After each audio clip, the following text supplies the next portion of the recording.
So let me show you how you can add a new staff in CloudNote. First of all, you have to go over to your admin page, then go over to this section, user management. Then once you click on user management, you have to go over to this top section right here that says add new staff. So let's click on add new staff.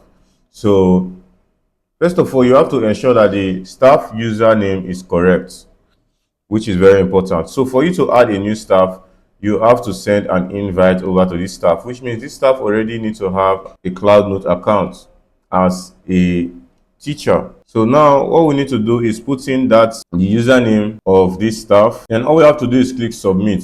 So once we click submit, this invitation will be sent over to the staff. So once the staff accepts the request, at this staff section, you will finally be able to see the number of staff which you have. So let's click on this place, and as you can see, the staff which we sent a request to has been included among our staff. So before there was no staff here, but now we have a staff here. So that's how you add a staff in CloudNote. Very quick, very easy. So thank you for watching, and we'll see you in the next video.